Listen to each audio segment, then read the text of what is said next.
Good morning, everyone, and welcome to our webinar, Investing in International Startups. I'll, I'll give the introduction to our first speaker, Mr. Anil Rego. Anil Rego is the founder and CEO of Flight Horizons, fund manager of Flight Horizons PMS also.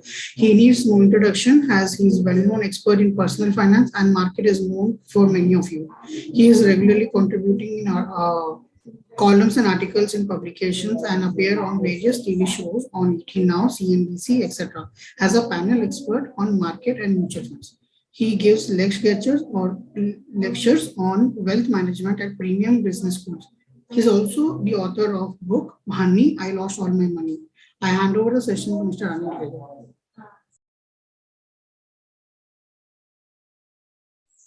Yeah, thank you, Piyush, for the introduction. Can you hear me? Yes, sir. I guess, this particular topic saw a lot of interest. So we had a number of people who, came in and signed up. So thank you for the sort of overwhelming interest. And I welcome you to this webinar. Customers have kept on coming back to me as well as prospects and, people I've interacted with saying that why don't we also capture a little bit about some of the not so well-known options. Okay, so I said yes, maybe over the next few months we'll probably do that and capture some bit on the non-traditional options. The second, and as part of that, investors also wanted to look at investing in startups. There was a lot of interest, a lot of buzz around, many of the IPOs that happened. And they all wanted to participate in this whole startup journey because there's also a social angle to it. We like to help entrepreneurs grow their business, and it's a satisfying journey when there's a social angle also linked to the investing. Of course, I always say that even if especially when you're investing in startups, you need to look at it completely commercially, right? And the social side of it may be the benefit, which also accrues. So that is something we did, and we actually ran a bit of a survey among all our clients, and there was an overwhelming response for people to say, why don't you actually help us participate in startups? So this is the first journey in it. The second is also that people have been coming back and saying, yes, I want to look at global investing options. And in the last decade, for example, the US did very well. Many of us in the technology side know some of the gains that have happened in some of the international stocks. And there was a little bit of interest around that. So we'll also spend some time. So I just have maybe 2 or 3 slides to sort of set the tone. And then we will also get in Satish of Medicametrics, which will be a live startup opportunity for us to consider. Okay, so we'll start off with what are the startup investing options, right? So and many times we have seen the IPOs. Some of us have also, I think, participated and invested in early stage startups, etc. But I think what is most important is to try and understand what is the risk return. Right, and when I'm capturing this particular chart, I've tried to look at the various stages of investing, and we've looked at what is higher risk, higher return, and what is lower risk, low return. And we must keep in mind that startup investing itself is risky, okay, because they are not established companies. You may not have a sufficient track record. Of course, in some cases where you have a track record, then you'll find that the risk also reduces and the return also reduces. Okay, so that is something that you keep in mind. And while constructing it, what we looked at what is the risk and the return relative to an equity index, a listed equity index, like either a Nifty or even an NSE 500 or BSE 500 and stuff like that. Okay, so what is the risk that you see versus just a normal like your mutual funds or an equity index? And that is something that we sort of keep in mind. So if we see if you ask me, the lower risk levels come from where you have an IPO itself. right? Now you don't have the liquidity risk because you know that the company is coming out for IPO and it's going to get listed. At the same time, it's a single stock. So from that standpoint, you will find that it is slightly more risky also versus the equity index. And so if you go up the chart, you will find then if you have a pre-IPO, for example, okay, also has a bit of a risk, which is maybe a little higher, okay, but then you have as you go forward, you will also see that you have the mini IPO, which may be a little higher risk return than say a pre-IPO, and then as you go forward, the fund will be a little less risky, a stock will be more risky, and then you have series 1, series 2, or series A, series B, as they may be called. Okay, and so then you sort of go back into seeing that early stage is actually the the last, the highest risk, highest return. Okay, so that is something that we sort of keep in mind. So actually, the series 1, series 2, I think, are inverted there. Okay, but because the series 2 is a later stage of funding, so it is lower risk, lower return. Okay. Yeah, so no, it's correct. Sorry. Yeah, series 2 is a lower risk, low return. Series 1 will be a higher risk, high return than series 2. And the early stage. Now, in between, also, you may have investing when you're looking at it at just a business plan level. The business is not yet established. Sometimes you may enter at a little later when the business plan is sort of established, and subsequently they are looking at growing, they're looking at money to grow, but still it's very, very early. So those are things that where you'll find that the risk return, as you go to an earlier stage, risk is higher because the business model is not established. And as you come to IPO, probably by that time you would have had the risk much lower because it's closer to listed stock, right? And you may also, as part of the documents that you get when they list, you'll find that they have a track record. You can go and look at the track record for a period of time and stuff. Okay, so that is something which sort of we keep in mind. Now, while we invest in startups, I always like to also come back and say, okay, what are the points to keep in mind? What are the risks? Because sometimes we get carried away seeing some successful IPOs, or hearing something has gone up 3x, friends who may have invested and stuff like that. But so one needs to keep in mind the risk side, that the risk is the highest when you come to investing in startups. Okay, and so from two aspects this comes in. One is from the aspect of liquidity. Okay, because an IPO listed stock, you can sell at any point of time. Whereas sometimes if you need money in between, and if it's in an unlisted or a startup, you may not get an opportunity to exit. The second is the first very question of survival and growth, right? And it may not be as established as compared to, say, a listed company with a number of years of track record. Of course, if a company has come into listing after a long track record, then you may just some of those parameters may have been established there. Okay, the other part is to look at the need to diversify, and this is something that I wanted to also spend time, and I from experiences, and people have come back and told, what, I invested in one and I lost money, so I've not gone forward and invested again. So yes, if you stop there, maybe that's fine.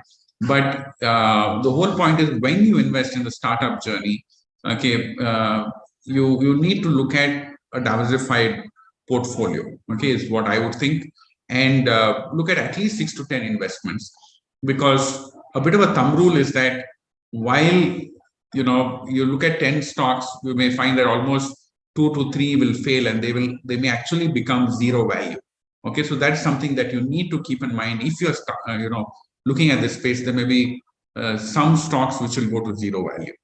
Okay, and but history has shown us that you're likely to, if you've done a good due diligence, if you've done a good analysis, one or two of those companies may deliver such blockbuster returns, okay, that it will sort of compensate and deliver an overall, good return. And there will be some who have done reasonably well, and some, who have sort of been flat or done nothing, or lost a little money. So my view here is, if you're looking at startups, please look at 6 to 10 investments, okay, and that is important while you look at it. The second aspect is, again, people have come to me, and especially some of us from the technology side, may just say, okay, let me only invest in technology startups, okay, and you may say, okay, let me do it in places that I understand, okay, and you may even get niche. You may say, okay, I only understand fintech, or I only understand, A or B technology, and sort of restrict to that because we understand and know. Okay, but that again, impacts it, because if we see that particular segment getting impacted, right, and it may get impacted in the medium term. So it may be even for 5 years. The startup space, it could even be for 10 years that a particular sector is impacted. Okay, and so if we come into situations like that, okay, it actually may make sense for us to diversify, and like what we are trying to do, for example, diversify across sectors, diversify across geographies, and possibly also the stage of investment. Okay, the last point that I would again like to say that we need to look at is we need to look at long term, and typically 5 to 10 years. Okay, the good part is, and one of the reasons why, as Right Horizons, we are also considering to provide more options on this, is this particular space has matured pretty much from the past. Okay, because now one is able to get exits. Okay, and it's not like earlier where exits were really difficult to find. The ecosystem has got developed, a whole ecosystem of angels, a whole ecosystem of private equity funds, both India based. A lot of founders who exited and got very good large exits, are looking to come back and invest into other startups in a very big way, have set up funds, and stuff like that. So that is something which has brought us a little more comfort, and said, yes, it's something that we can consider, but okay, keep in mind that it is going to be risky. And I think the last would be also to say, from your overall exposure, to restrict your overall exposure, okay, to about say 10% of your portfolio. Okay, if you're involved in companies and all of that, then you may look to go a little higher, because it's also you're spending your time, etc. But just keep in mind that you have to give some exits, okay, and you have to put some limit to what your overall is. And the last slide that I just wanted to give a very brief overview. We will do a subsequent session, okay, on this in terms of global opportunities. So just the objective here is to try and give you a little bit of the flavor, okay, and so we were looking at various companies, right, from fixed income. You have some of them which are around some of them can be commodities, some of them are stocks. You may find that you can invest in an Amazon or a Tesla. Okay, there are funds, there are ETFs. Okay, you also have, on the debt side, you have options. Some of the options that are not here, for example, you have arbitrage funds. If you go back and see, they've delivered a stable dollar returns of almost like 6 to 7%. Okay, and the risk level is very, very low. Okay, so you have a whole lot of investing options which are available. So I will not get into too much detail here, because I want to give sufficient time to Satish. Okay, and I have Satish at a very late time in his. It'll be almost like, I think, midnight right now. Okay. So Piyush, Satish has joined. Yes, sir. Okay. Yeah. So I will just give a bit of a brief introduction to Satish, and I'll ask him to take the floor from here. So today we have a guest speaker, okay, in terms of Satish, who is the chairman of Medicametrics. Okay, he is also the founder CEO of UrbanX Global, which is a fund that invests in sort of technology and enhanced healthcare and medical devices platforms.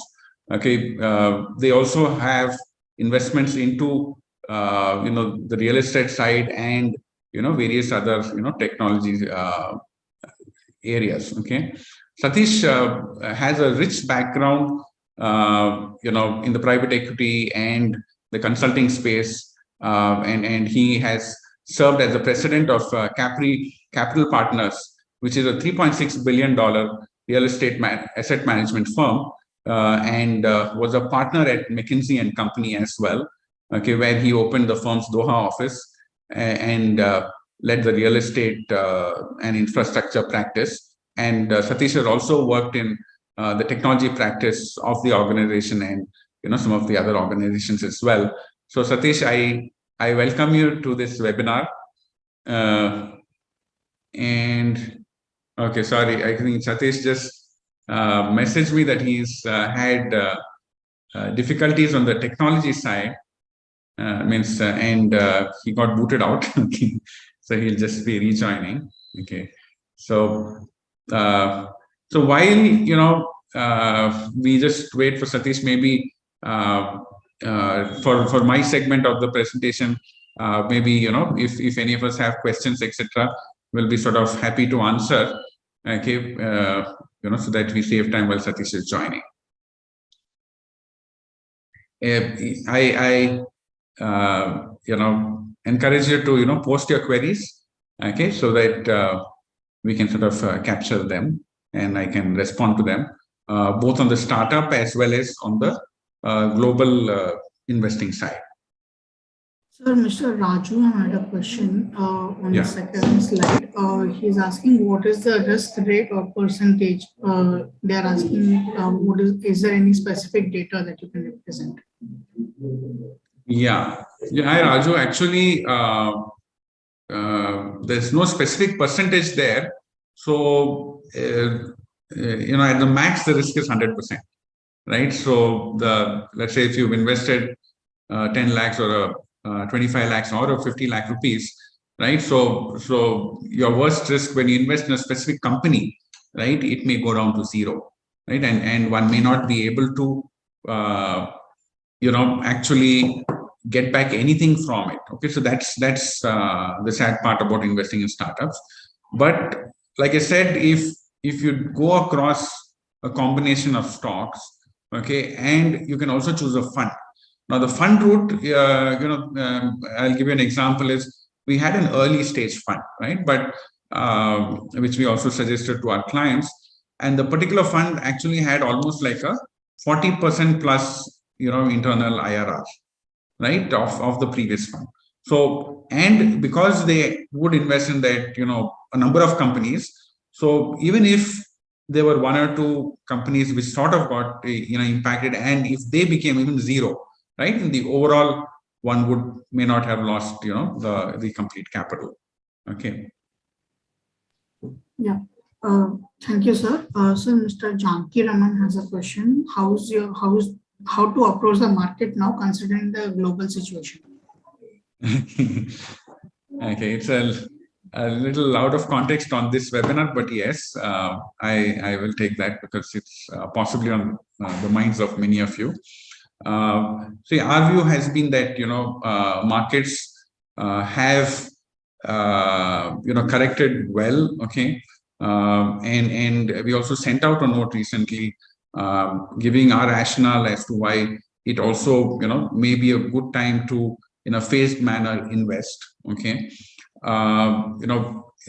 normally if you went back and looked at where it's socio-political or a war and stuff like that, and that too it's not directly linked to India, you would find that markets actually have done very well if you look at a 3 months, 6 months, and 1 year period after even after a major event.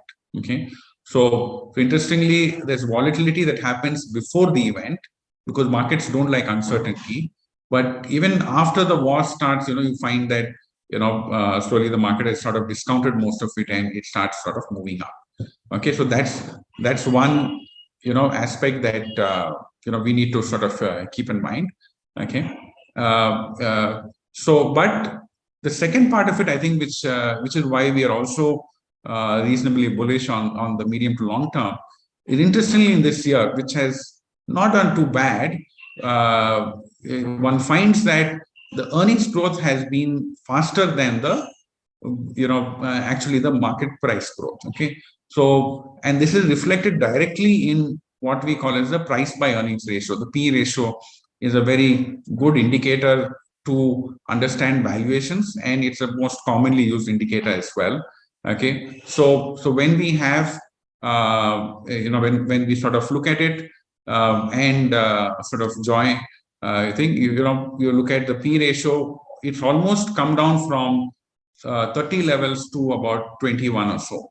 Okay, so that is something which is and if P ratio sort of goes below 20, then that's a normally it's a trigger to say, okay, markets are attractively valued, and that's a very interesting that has happened. That and not too many people have also noticed it, that markets have actually the valuations have significantly improved, and it is improved while markets have been flat to a little bit sideways and down in the recent past. The earnings have been growing much faster. So our experience is always that stock market growth also sort of comes in and matches up with the growth on your earnings. Thank you, sir. Sir, Mr. Umesh Buskote have a question. Anil, have you had a personal exposure in any of the startup?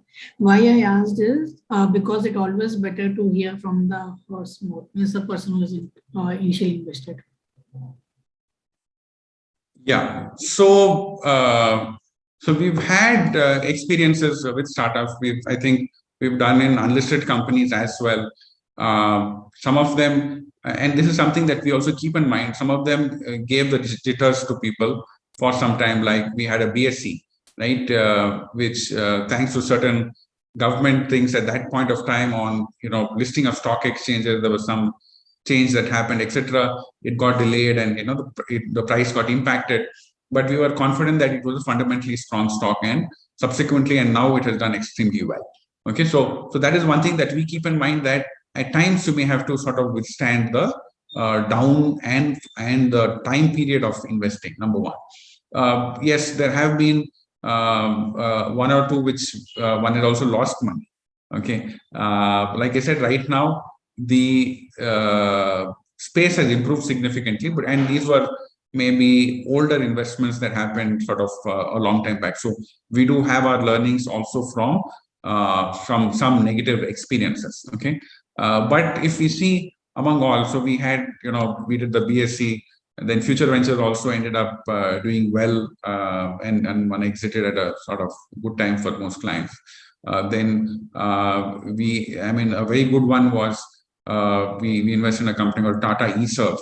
Okay, and Tata eServe got sort of merged with TCS, and in fact, while we invested itself, that is something that we expected, and it sort of got merged and sort of came in there. So that is the other aspect which is there, and we've actually seen the importance of sort of diversifying across. Okay, and I think we also have our learnings, and I believe that the negatives teach you a lot. Okay, and hopefully it teaches you not to make the same mistake again. Okay, so that is something which also one would like to say. Thank you, sir. Sir, Mr. Girish has a question. Global investing, how does the brokerage work and the taxation?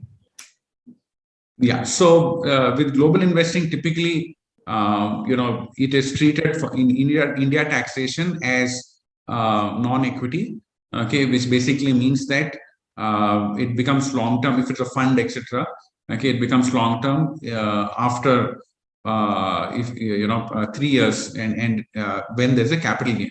Now, the differentiation I'm making is if it's interest income, for example, it's then be added to income, right?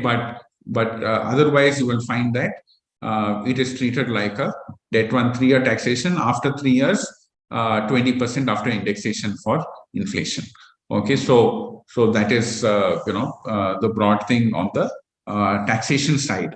What was the other question, Piyush? Brokerage, sir. How does the brokerage work? Yeah, so the brokerage typically it depends from platform to platform, that one uses. There are options of advisory fee that can go up to, typically what we've seen 0.75 and maybe maximum 1%. Okay, some of them charge on a per transaction, say $10, $20, and stuff like that. Okay, but typically, the expense ratio of the global platforms is maybe somewhat in line and possibly slightly lower than, let's say, what it is sort of in India. Okay, so there's no negative on the expense side for you not to consider it. Okay, but yes, what we have seen is, so I'll do one whole session on that a little later, because there are some interesting funds, and we always like to look at risk-adjusted investing and risk-adjusted returns, and that is something which we found a few funds which have risk in terms of the largest fall being maybe 1/3 of, let's say, our equity index, including, let's say, the Nifty or even a US index. Okay, but returns even delivering 16% per annum dollar return, which is, so there are options which have good risk-adjusted returns, and that is something that we really liked there. There are also options like some clients look at it for parking for their children's education, and they don't want to take risk, right? Again, rather than keep it in let's say FD overseas or a deposit or bonds overseas, we have some funds like arbitrage funds, etc., which deliver something like 6% to 7% return, and the risk level is just like that of a debt fund, because they don't take any equity risk, and whatever exposures they have are fully hedged. Okay, so those are some things which sort of are available out there. Yeah. So even if you are investing sort of online, okay, and you're investing to take care of child's education, etc., it's a good idea to start moving some money overseas, and over a period of time start keep it into debt and liquid. If you have longer time frames, you can even use equity related options and funds which are managed risk well, and that is something that one can do. I think Satish has joined. Satish. Yes, I have. Hello, everyone, and my apologies for the technical difficulties here. Yeah. So welcome, Satish. I introduced you to everybody. So welcome, and thank you. I hope you've got your. I'll stop my screen share.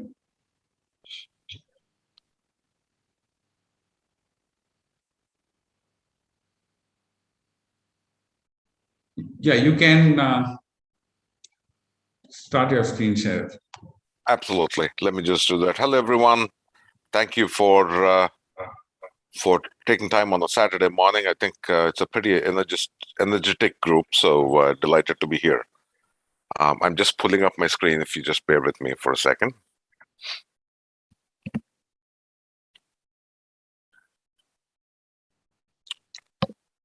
Okay.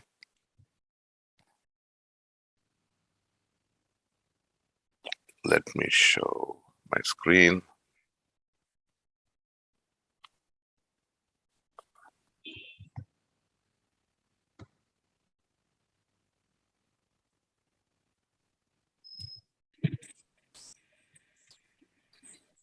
Okay, this should work now. Can everybody see? Yeah, we can see. Okay, great. Thank you very much. What I'll try to do here is to introduce the company that I'm involved with, Medicometrics, and also talk about our flagship product, Prostometrics, and quickly go over who we are, what we do, what's been our timeline and journey so far, and then pause to take any questions if you may have. I'm audible now. I just want to make sure before I jump in. Yeah, you're audible. Thank you, sir. Thank you. Okay. So if you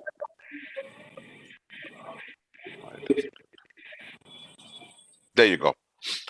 First, let me start with a summary of who we are. So our device, Prostometrics, essentially helps medical professionals to manage prostate disease.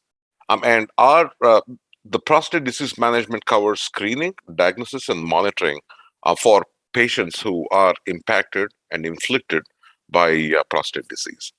Our goal has been to improve patient outcomes, lower the cost of healthcare, and improve the patient experience.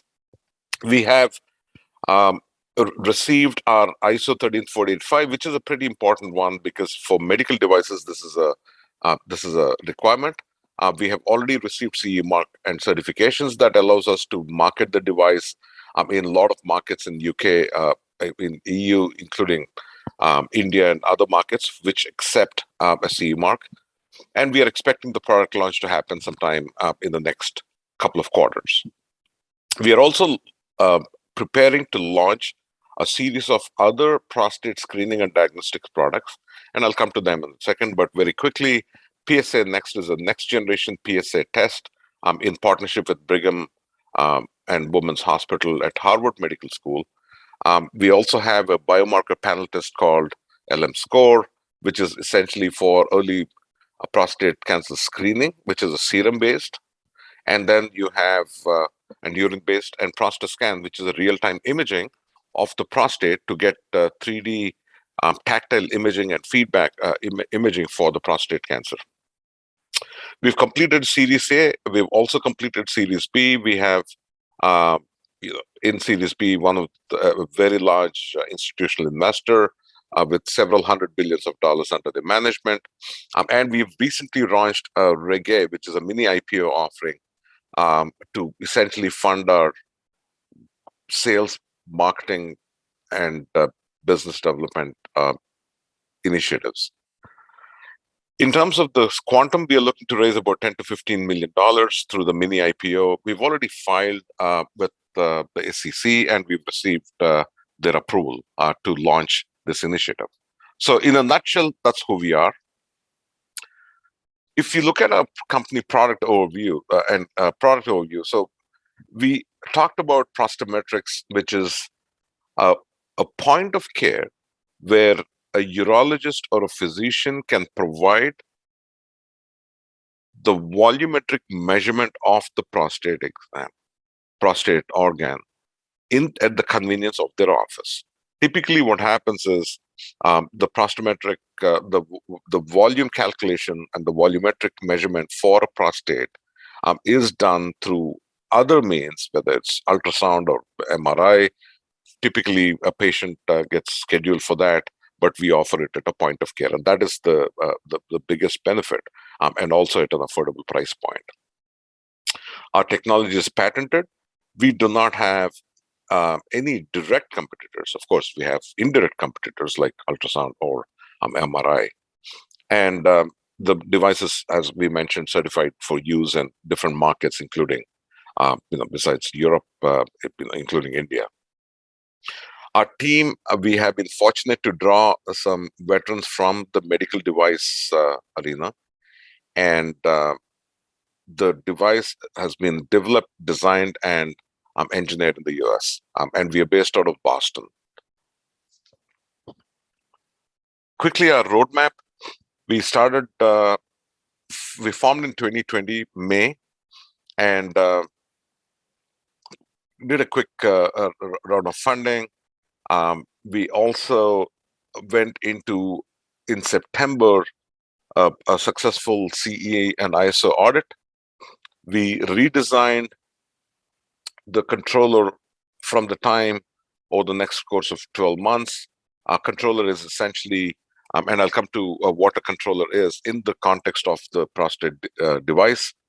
We've launched the Reggae formally in the last 30 days, and we are looking at completing a clinical study, a marketing and feasibility study in India. We are also contemplating a US study. We've already contacted the FDA. We've completed a pre-submission for the US FDA, Federal Drug Authority. And that would allow us to do one study, which leads into the FDA approval. And we are looking at a UK study sometime in August. Now, the studies are important because the studies would have two purposes. One, a regulatory requirement, or two, a feasibility or a pre-marketing requirement. And in India and Europe, it is a pre-marketing. In the US, it's a regulatory related study.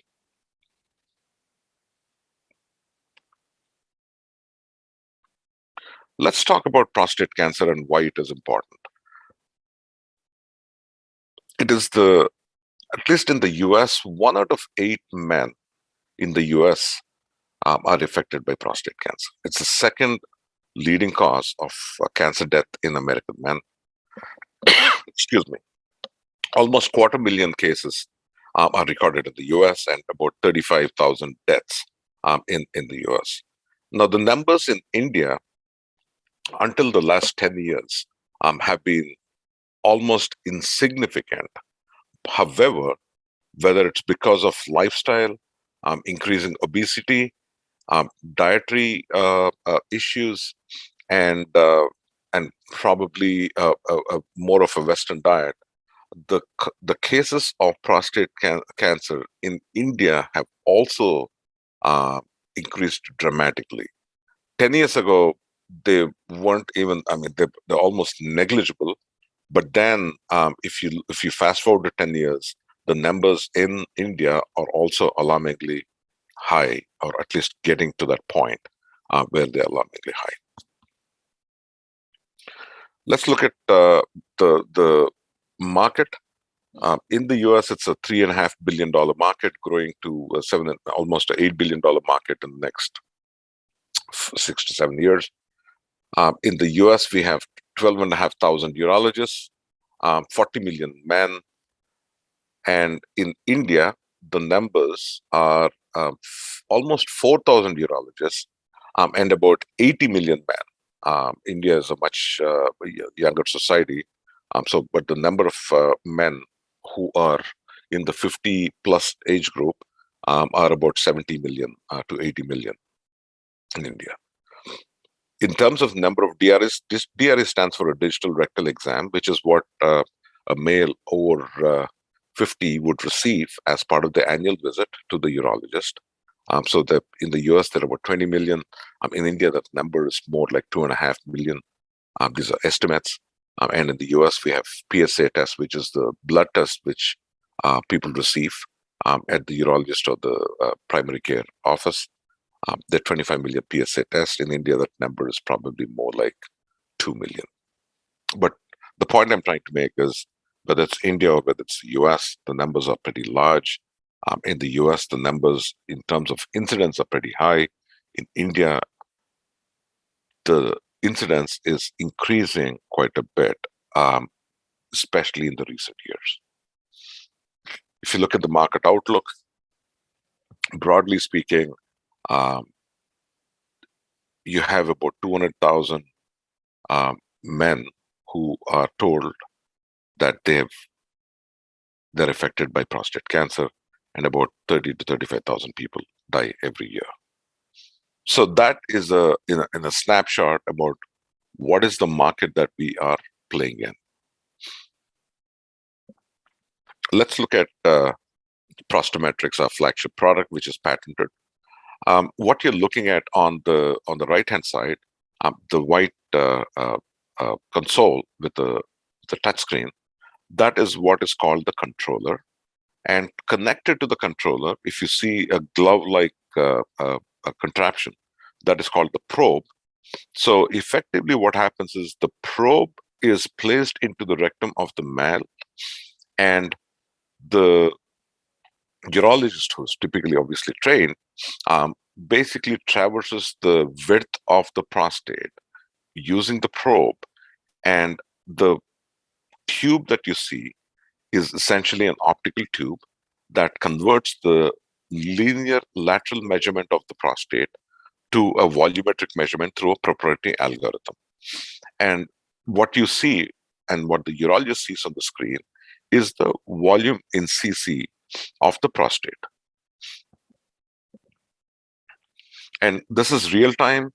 The reason why prostometric volumetric measurement is important is because the volumetric measurement in turn is used to differentiate between, is the cancer more aggressive or less aggressive, indolent versus not, and also, is it really cancer or is it other forms or other types of prostate conditions? For example, benign hyperplasia, which is called BPH, or prostatitis, which is another condition of the prostate. So that is the reason why volumetric measurement is extremely important for the urologist. The exam itself is very, 3 simple steps. The probe or the encoder is placed over the fingertip of the urologist, inserted in the rectum, and we get the measurement. How do the economics play out? We have a first mover advantage because, as I mentioned, we do not have a direct competitor. The cost of the procedure, and we sell the device as a service. So once a urologist has our prostometric system, and each time they use it, for each patient, we get a per procedure revenue.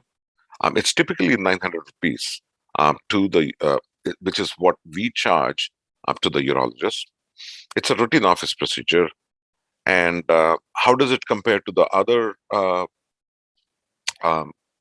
methodologies which are available? In the case of MRI, this is a 6 to 7,000 rupees procedure. Sometimes it depends on the type of the hospital or the city versus rural or semi-urban. In the case of TRUS, which is transrectal ultrasound, this is more of a 3,000 rupee procedure. So it has a cost advantage, and the prostometrics measurement is done on the spot in the urologist office. You don't have to be referred to another MRI, CT scan, CAT scan lab, or a TRUS, transrectal ultrasound imaging appointment. So it is a matter of convenience, and also it is important for the urologist to have this data while they're with the patient at the time when the patient is with them for the office visit. How does the prostometric system change the current approach to a lot more streamlined approach? Today, the standard of care is the following. Every male receives a blood test called PSA. It's prostate-specific antigen. It's a test that it's typically drawn from a blood draw. If the prostate PSA level from the PSA test are greater than 4, in some cases 2.5 to 3, then typically the patient gets referred to a specialist because of the elevated levels of PSA. And oftentimes, at least in US and Europe, oftentimes the specialist, because of the elevated levels of PSA, would like to perform a biopsy, which helps the urologist rule out either the aggression levels of cancer, or whether it's indolent or it's non-existent. So after the biopsy, for that you have a 6 to 8 week period. They do the MRI again, and then based on these results, the urologist comes up with the diagnosis and treatment. Now, that process map is simplified in the case of prostometrics, where an abnormal PSA in a physical exam, you would get a prostometric exam done, and then because of the volumetric measurement, you would arrive at something called PSA-D, PSA density, and the density basically gives the urologist the tools to determine whether a biopsy is immediately required or not required, and also whether, based on the PSA density levels, to be able to determine if the elevated PSA is due to other conditions and not prostate cancer, and therefore avoid a biopsy. Now, why is this important? If you look at the biopsies, there are a lot of unnecessary biopsies which are performed in the United States because these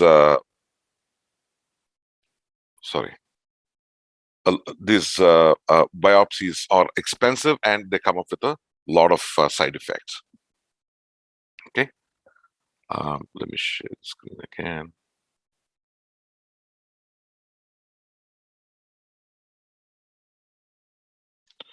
So going back to the rest of the slides here, as I mentioned, we have a very strong management team.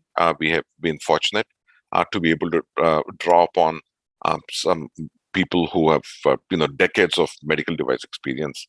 I'm the chairman of the company. Robert Rodelius is the president CEO, and we have the rest of the management team. We've also been able to draw several medical advisors who are absolutely world-class and renowned in their respective fields. Very quickly, as I mentioned, we are patented. We have completed the CE mark, and we are also getting ready for a pre-submission to the FDA. We also have a presence in India. We are setting up our manufacturing facility for the probe, not for the controller. The controller still gets manufactured in Boston, and that's where we are. So let me pause here and turn it over to Anil and to the rest of the group here. Yeah, thank you, Satish. Yeah, so I guess we have to hurry up a bit because we sort of ran short of time. I would invite questions, and so maybe one could then respond to them as well. Okay, anything specific to Satish that we have?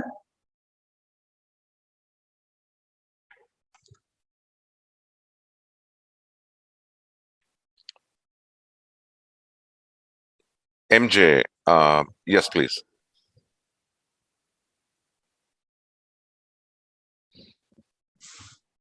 You can also post it on the chat, and we will, come back to you. Sure. So I guess you are able to hear me now. Yeah, we can hear you. Fantastic. So thanks very much, Satish. This is very, very insightful. Great progress in the medical fraternity. I'll quickly, I know the shortage of the time, but thanks to Anil as well, introducing you in the sense you have raised your funding of the initial investment of 500,000 and then you've gone to 3 million. And you did mention about institutional investors have joined in at 3 million, and you're looking at probably a 15 million kind of a target at the next level. That is correct. Right. And in 3 million, you have an institutional investors. Have they committed for any time of exit for them to get out of this, or they would remain committed for the next level and the next level?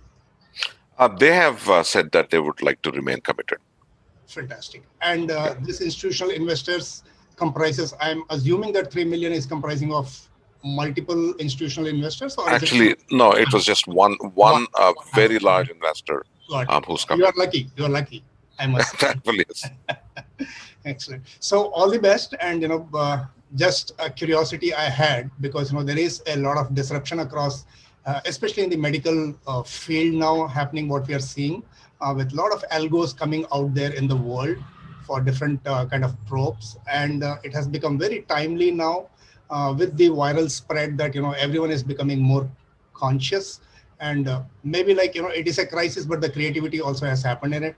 So good luck. Maybe sometime, in future, I'll definitely get in touch with you, Satish and Anil. Thank you, MJ.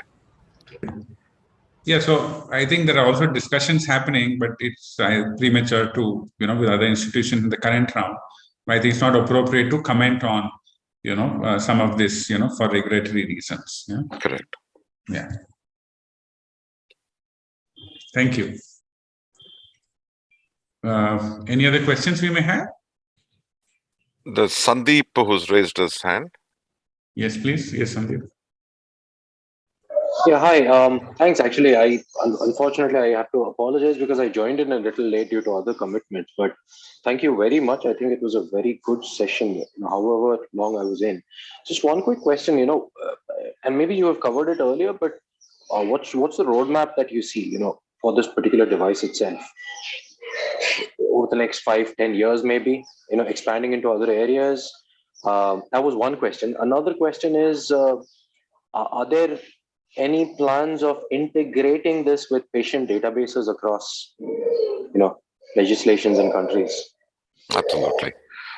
In terms of the roadmap, I think I mentioned earlier, we also have other devices which are being planned, all in the prostate disease management spectrum.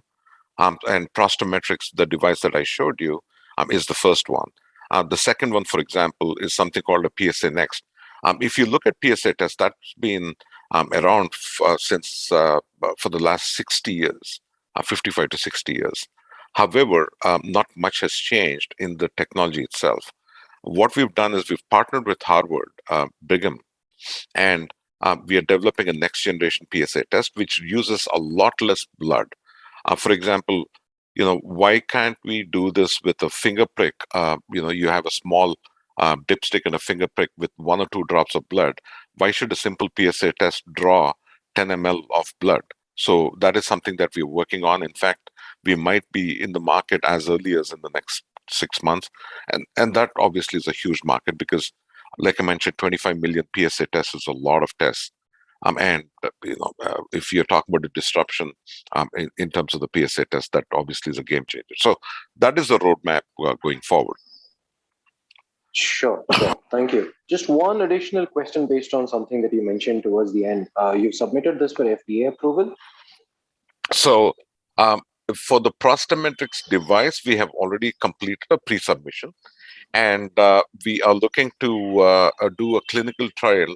In fact, 5 centers in the US have already come forward to work with us to do the clinical trial.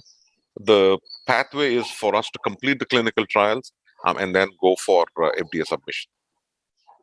Okay, and what's the time frame that we're looking at for this? Typically, it's hard.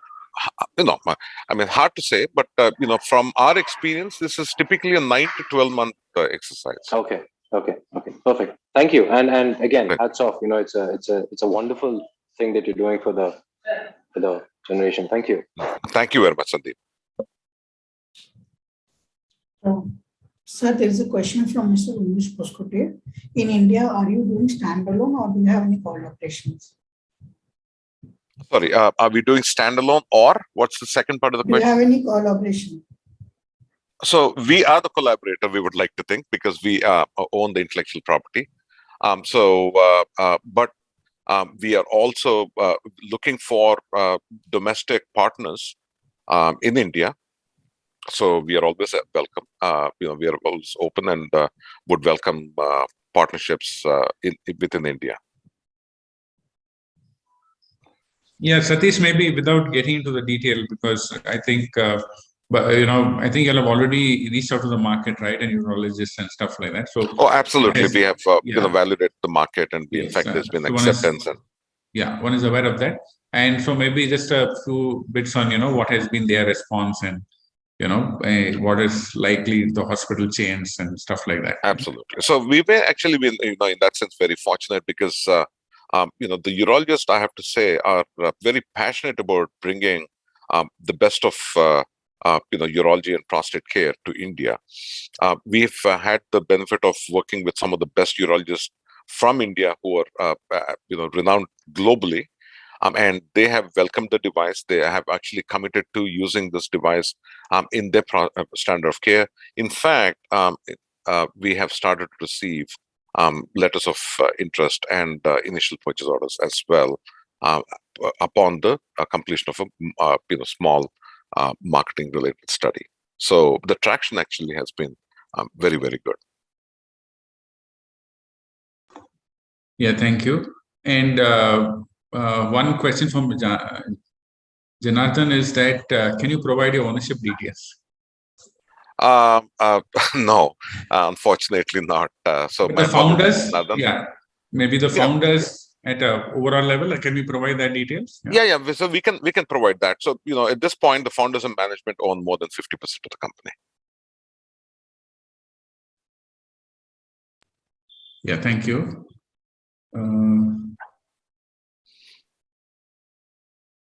I think Pradeep has come back and said, amazing, happy to see the technology is improving the lives of thousands. And he's also said, we'll be happy if we can be of any help in this journey. Yeah, thank you, Pradeep. Very much. Yeah. Really appreciate the help. Thank you. Yeah, so I think one question that came in was, on the minimum ticket size. Typically, we are looking at about 10 lakh rupees, okay, as also when you're transferring it overseas and stuff like that, that's what sort of makes sense. Yeah. Sure. So any other questions that we have?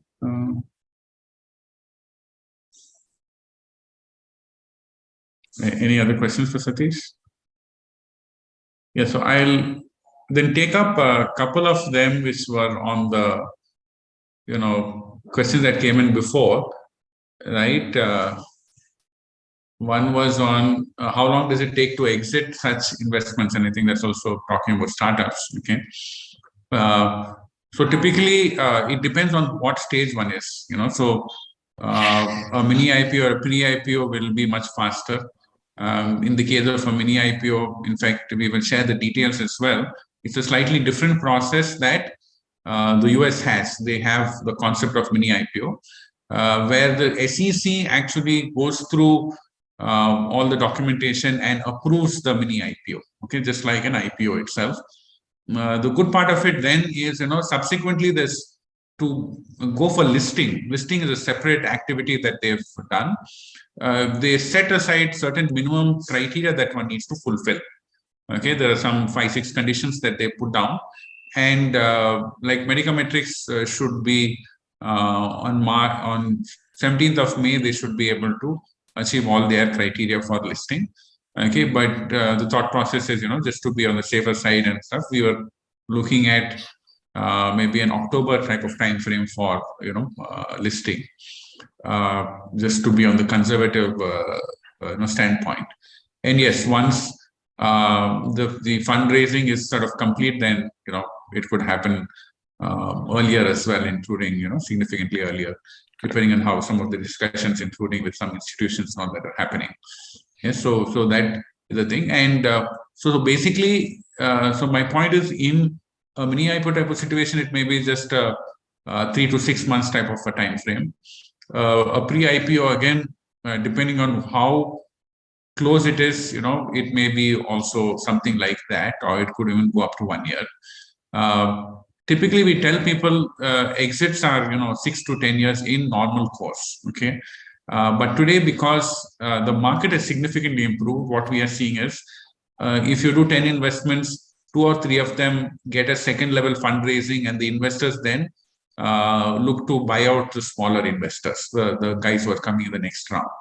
Okay, because they also like fewer number of investors on the table and stuff like that, and so that is something which has been giving early exit opportunities. And I've seen exits happening anywhere between 1 year to in fact, I mean, this one client who runs a fund and sort of did a tax filing with us, he got a 6x in 2 years.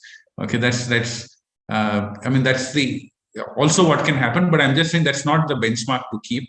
Okay, so we would rather look at assume, say, 18 to 25% type of return If it comes in higher, it is great. Okay, like even if we see medical metrics, etc., if the disruption actually happens, it can be really big. Okay, but let us assume that, and let us go conservatively that it's if things are not as big. Also, what is it that we think will happen, and the financials there. So in summary, I'm saying keep a 6 to 10 year time frame for the overall startup infrastructure and exits, but you may have earlier exits which may help you rotate your money and even take out your capital as well.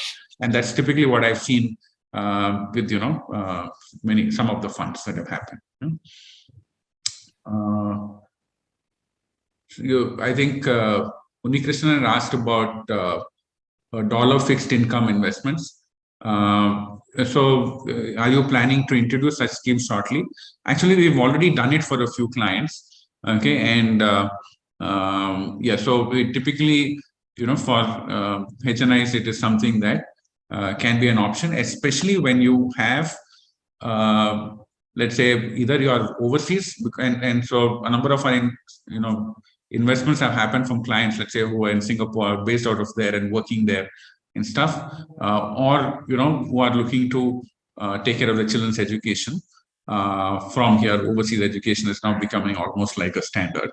Okay, and so such schemes, it's already available, and we have already done it, worked with clients for almost like a year, and one will be, like I said, one will be having more of these educative sessions specifically for global investments. Okay. Yeah, so I think one question that came in from, I think you spoke to MJ, so that is there. Okay, any further questions? Because then maybe we also have crossed our timeline, and we can close the session.